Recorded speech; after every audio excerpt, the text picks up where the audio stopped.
is a very famous photo because she would do that in front of people. One of the last uncontacted tribes in the world. What if entire tribes existed that seemed to defy the very laws of physics? Tribes so hidden, so unique, that their abilities leave experts speechless. In this incredible list of 9 tribes featured on the Joe Rogan Experience, we'll explore cultures that live beyond the limits of what we think is humanly possible. From ocean nomads with superhuman vision to forest people untouched by time, these communities hold secrets you won't believe. One tribe's homes soar high above the ground, almost floating. How do they do it? You're about to find out. Korowai Tribe. The Korowai tribe of Papua New Guinea remained completely isolated from the modern world until the 1970s, when they were first contacted by outsiders.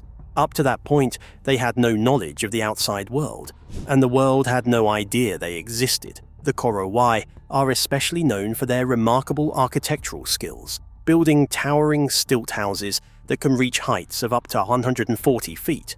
The Korowai tribe of Papua is renowned for their breathtaking and ingenious crafted tree houses that soar up. These structures, made from banyan trees, sago palm bark, and sago leaves, are designed for protection against floods, wild animals, and rival clans. The tall homes are accessible only by wooden ladders, and their design is so advanced that some speculate this construction ability might even be ingrained in their DNA. Believe it or not, we're actually up in a tree house right now. There's 2 fires up here in the tree house. Going back into history, the Korowai belief is one in which fatal illnesses and death are considered through the medium of evil spirits called kakua. This strong belief culminated in ritualistic cannibalism, with members of the Korowai slaying and eating people that they thought were possessed by those evil entities. Officially, the Korowai are the last known tribe to have practiced cannibalism, but they have since put this practice behind them. Interestingly, as reported on the Joe Rogan podcast, the Korowai appeared resilient to diseases normally seen in cannibalistic cultures. Scientists suspect either the rarity of cannibalism among the Korowai or their spiritual practices hampered the entry of outside pathogens. Saying how he was like, yeah, and he goes, the jungle's basically a human-made garden. And then, of course, I went and talked to like every scientist I knew because I was like, come on. The Korowai are extremely territorial and skilled hunters, protecting their lands against all intruders. Their hunting tools are simple, often rudimentary bows and arrows, but these are used with great proficiency and efficiency. The tribe's suspicion of outsiders remains strong, as they often regard outsiders as carriers of evil spirits. Despite increasingly coming into contact with the outside world over the past few decades, many Korowai still endeavor to maintain their way of life, upholding their traditions, beliefs, and extraordinary architectural practice, which has made it possible for them to flourish in one of the most isolated places on Earth. Which is just incredible that the jungle just swallowed up all these very complex structures. Think underwater vision is wild. The next tribe built a whole village above the clouds. Moken people. The Moken people, often called the Sea Gypsies, are a nomadic tribe living off the coasts of Thailand and Burma, having originally migrated from South China. With no permanent homeland, they dwell on boats called kabang, or in island villages. Okay, so the Moken people, in Thai they're known as a type of the Chaole, and Chaole directly in Thai translates to the people of the sea. Living a life entirely centered around the sea. Their deep connection to the ocean has shaped not only their culture, but also their remarkable physical abilities. The Moken are expert freedivers, able to hold their breath underwater for up to 4 minutes, a feat far beyond the 30 to 90 seconds of an average human. This unique skill is most evident in their children, who, from a young age, dive without any scuba gear, collecting seafood as part of their daily routine. Another mesmerizing aspect of the Moken tribe is that they are able to see underwater. The children dive for clams, shells, and sea cucumbers mostly all the time, so their vision underwater must be extremely sharp. Anna Gislen of Lund University visited the tribe in 1999 to study this phenomenon. She noted how, though everybody else seemed to have great difficulty seeing underwater, the Moken children were able to procure food eyes wide open, from the ocean floor. The evidence of Gieslen's research suggested that either their eyes had structurally adapted to the underwater environment or learned to use their eyes in a competitively different way to have this extraordinary vision. Fishing and beachcombing for shellfish conditions the Moken way of life. A harpoon allows you to keep your distance from the fish, so as not to scare them away. And interaction with outsiders is rare, as they only trade their catch for necessities, such as rice and petrol. The Mokens often compete for food with mainland communities, which have historically discriminated against them. Nonetheless, they have successfully survived, and have managed to pass on much of their culture and skills to the present day. Their particular combinations of natural gifts and cultural imperatives have come under the scrutiny of scientists and adventurers who wish to uncover the secrets of their extraordinary depth-diving ability. Asaro Mudmen.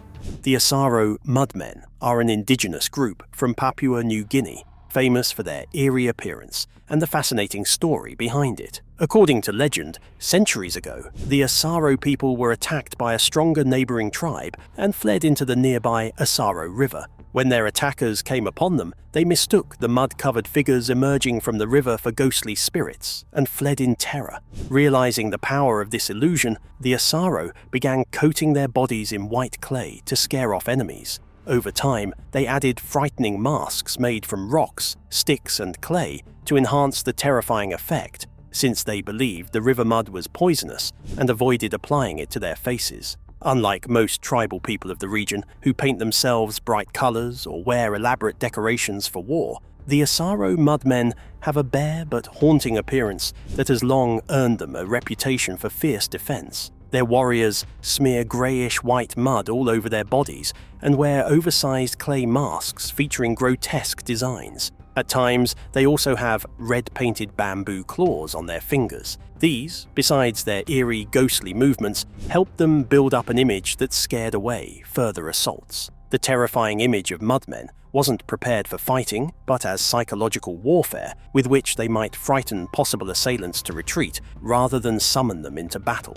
The Asaro Mudmen's unique customs survive today in ceremonial performances, comprising their unusual costumes, masked dances, and symbolic movements. Their frightful appearance tends to enchant outsiders. For the Asaro, on the other hand, it is a living testament to their strength, creativity, and survival. What started as a strategy for survival evolved into a major part of their cultural identity, a part now transmitted from generation to generation as both shelter and pride. Hadza Tribe. The Hadza Tribe is a group of hunter-gatherers who live between Tanzania's Lake Eyasi and the Great Rift Valley. With a population of around 1,300, they are considered one of the last original hunting tribes in Africa. The Hadza men rely on bows made with animal tendons and arrows tipped with poison from tree bark to hunt. Their hunting lifestyle is so central to their existence that they prepare and eat their catch on the spot, sharing the largest portions with the hunters. Since food is abundant in their environment, they only hunt enough for a day's meal and begin the process again the next day. One of the most unique characteristics of the Hadza people is their incredibly tough skin, which has evolved for generations while living wildly. They eat honeycombs, even with bees in there, without any fear of being stung. They are hardy, since bee stings cause them so little pain that they hardly realize they have been stung by a bee. The Hadza have a unique system of pursuing their hunt for honey in association with local birds. They whistle special calls to attract honey-guide birds to lead them to beehives. Once they have located the beehive, they build a fire to smoke the bees and collect the honey, leaving wax and remnants to lure the birds. According to some people, the Hadza people have the most wonderful immune system, which works wonders against bee venom and even prepares the Hadza to face many such enemies. Other than this, it is their great knowledge of the environment and their ability to live sustainably within their environment that truly matches their resilience. The special relationship they share with nature and not being afraid at all, plus impressive survival skills, make them a hub of interest among scientists and explorers who want to know more about such ancient life ways that survive up to this day. Maori Tribe. The Maori tribe, originally from East Polynesia, arrived in New Zealand between 1320 and 1350 through several waves of canoe voyages. Over centuries, they formed distinct groups such as the iwi and hapu, each with its own identity and traditions. Maori culture is deeply connected to the land and their ancestral spirits, with their distinctive costumes and body art reflecting this bond. They are renowned for their rich cultural expressions, from their language and music to their carving, tattooing, and weaving. Central to their warrior tradition is the haka, a powerful war dance performed with synchronized movements, vocal chants, and intense facial expressions. The haka serves as a symbol of unity, strength, and resilience, and is known worldwide as a unique expression of Maori identity. Indeed, the Maori people have acquired the fearsome reputation of being among the fiercest of warriors in the island expanse of the South Pacific. The combat culture and the code of warfare earned them an intimidating reputation, especially in contact with British colonizers. Men and women of the tribe usually adorn themselves with tattoos and markings that are meant for self-beautification and for the beautiful but destructive design purposes of intimidation. While training in the use of distinctive weapons and the fighting of techniques like the haka, warfare training begins at a tender age. With these skills mastered as adults become strong defenders of their people, having the warrior spirit that has made the tribe legendary and that lives on in them. Colonization and cultural assimilation had a direct bearing on preserving the Maori identity and traditions. Today, Maori culture sits firmly in the heart of New Zealand society with national celebrations, Maori sports events, and cultural festivities. The resilience and strength of the Maori give inspiration.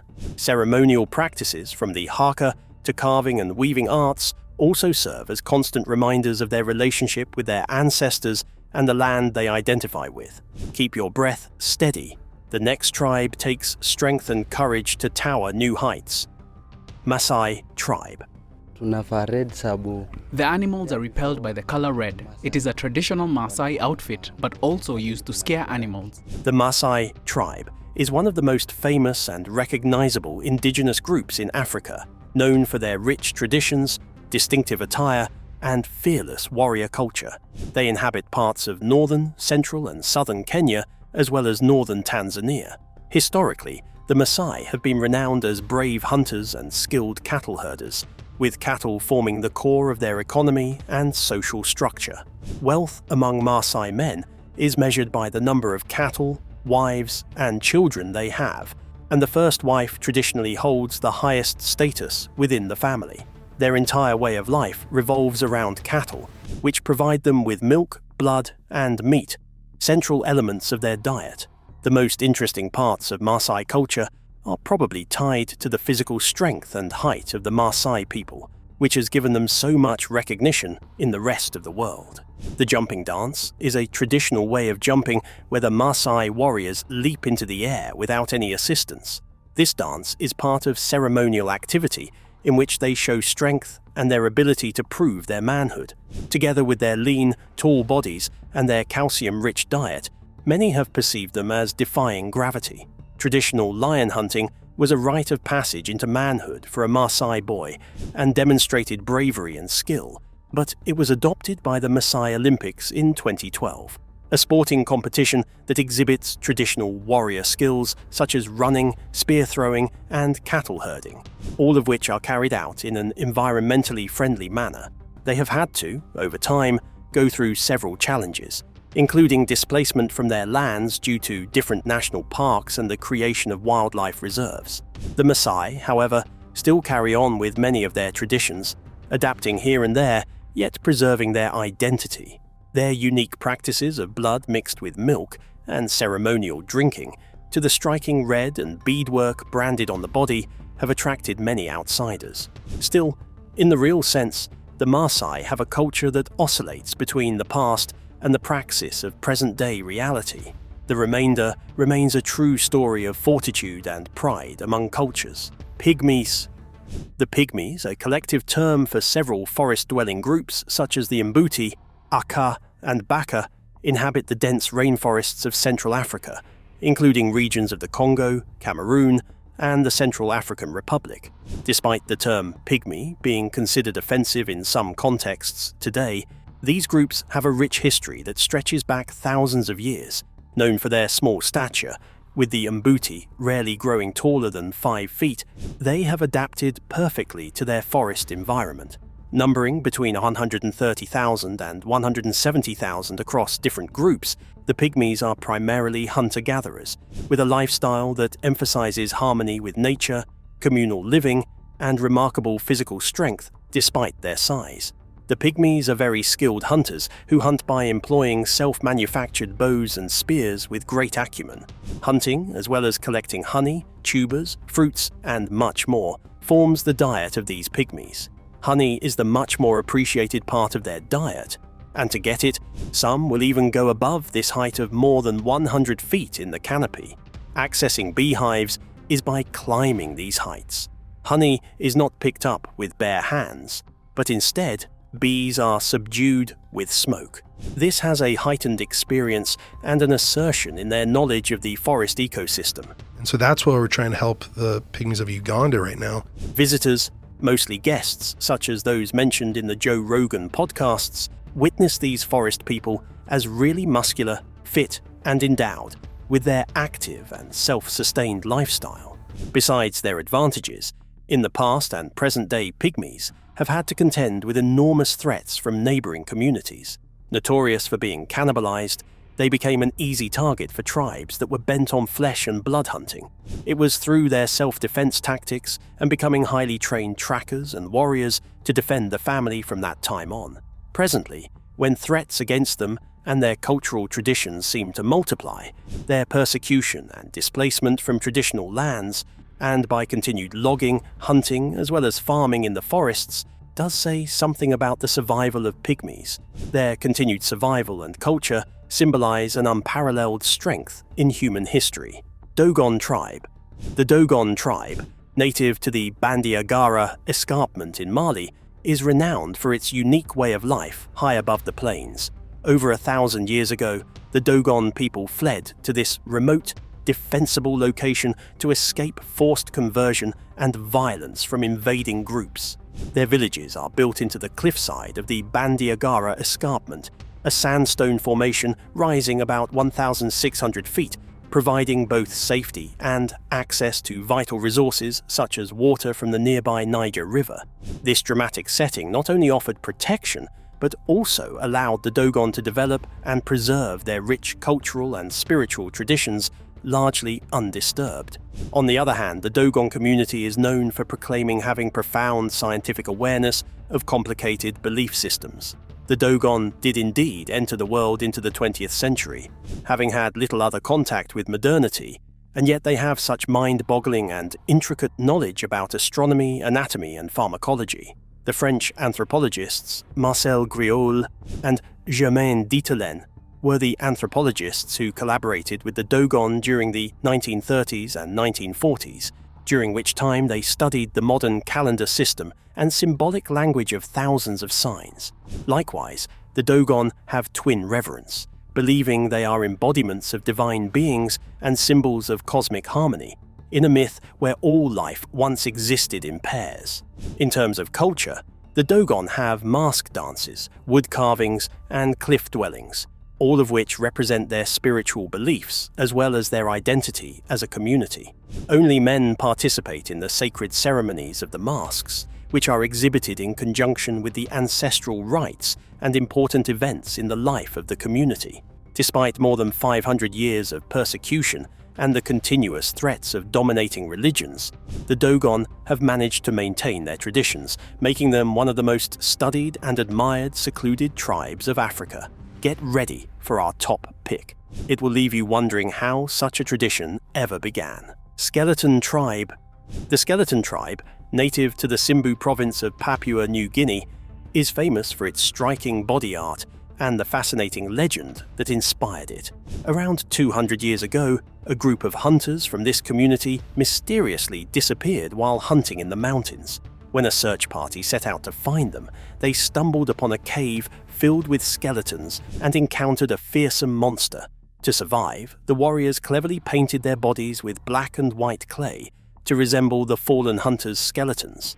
Their eerie appearance helped them deceive the creature long enough to escape.